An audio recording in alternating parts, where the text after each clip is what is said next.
बहुत सुंदर चरित्र है भगवान शिव का। और आज क्योंकि हम लोग भगवान शिव के विवाह की चर्चा कर रहे हैं,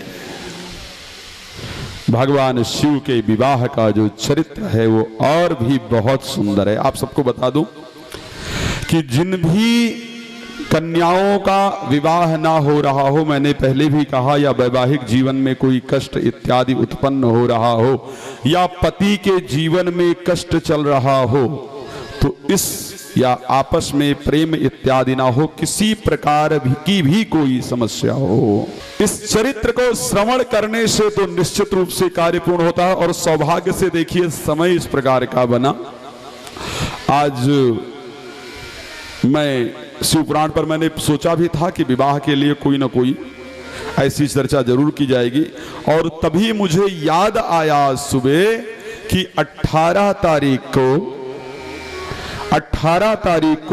रात्रि को 8:01 पर तीज, जो श्रावण शुक्ल पक्षी जिसको हरियाली तीज, मधुश्रवा तीज कहा जाता है या सिंघारा तीज कहा जाता है, वो प्रारंभ हो रही 18 तारीख को रात्रि को 8:01 पर।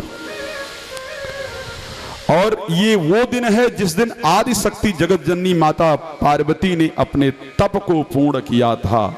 और ऋषियों का आशीर्वाद प्राप्त हुआ, ब्रह्म की वाणी प्राप्त हुई, और भगवान शिव ने कहा कि जो स्त्री इस दिन श्रद्धा पूर्वक, जो कन्या आकर के मेरे शरण में मेरी आराधना करेगी,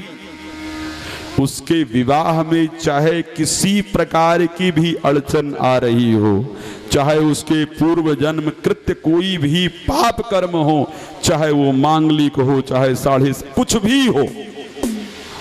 तो भी उसका विवाह 1 वर्ष के अंदर जरूर होगा। लेकिन किस प्रकार से, ये मैंने समय बता दिया है, रात्रि 8:01 18 तारीख को, और 19 तारीख को रात्रि 10:19 तक ये तिथि रहेगी। नियम ये है कि 19 तारीख को रात्रि को 18 तारीख को ही साधारण सात्विक भोजन किया जाए, शुद्ध भोजन किया जाए, हल्का आहार किया जाए, भगवान शिव का स्मरण करते हुए रात्रि में सोएं। सुबह जल्दी उठ करके, इस दिन नियम है कि हरे वस्त्र को धारण करना चाहिए, हरे वस्त्र को धारण करें, और 16 प्रकार का श्रृंगार किया जाना चाहिए। उत्तर भारत में ये बहुत मनाया जाता है,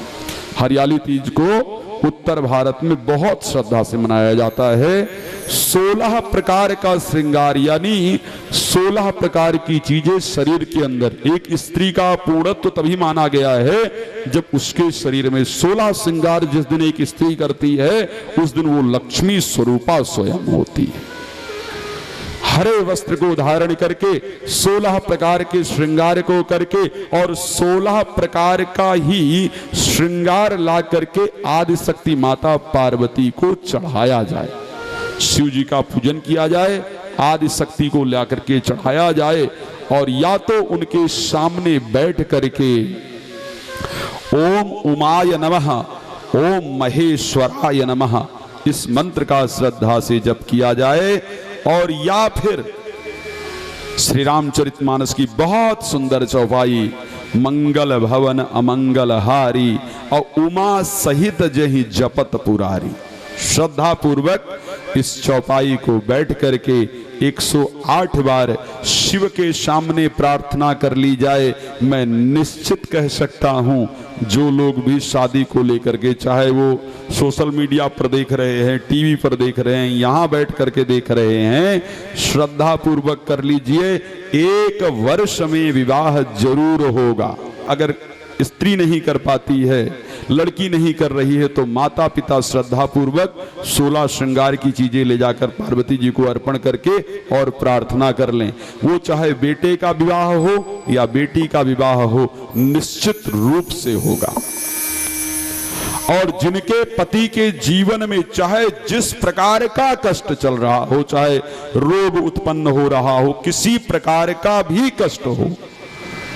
तो अगर श्रद्धा पूर्वक हरियाली तीज पर शिव का पूजन करेंगे, दीप दान करेंगे, घी का दीपक जलाएंगे, 16 प्रकार का श्रृंगार उनको अर्पण करेंगे, शिव पूजन करेंगे, तो निश्चित रूप से रोग दूर होगा। जीवन की जितनी समस्याएं हैं वो सारी दूर होंगी। और चाहे प्रेम नहीं है आपस में, इवन यहां तक कहा गया है, शिव पुराण तो यहां तक वर्णन करता है कि यदि परिस्थिति ऐसी हो गई है कि बहुत दिन से दूरियां बन गई है, ऐसा लगता है कि तलाक हो जाएगा, तो भी अगर श्रद्धा से इसको किया जाए तो भगवान शिव एक कर देते हैं। तो आज का दिन वास्तविकता में बहुत सुंदर है। इस चरित्र को सुनने मात्र से कल्याण काज विवाह मंगल सर्वदा सुख पावहीं, और उसके साथ साथ हरियाली तीज भी हमें पास में मिल गई है। तो जिनके जीवन में भी सभी को मुझे लगता है करना चाहिए, हम सभी को शिव और पार्वती जी की कृपा जरूर अपने जीवन के अंतर्गत प्राप्त करना चाहिए।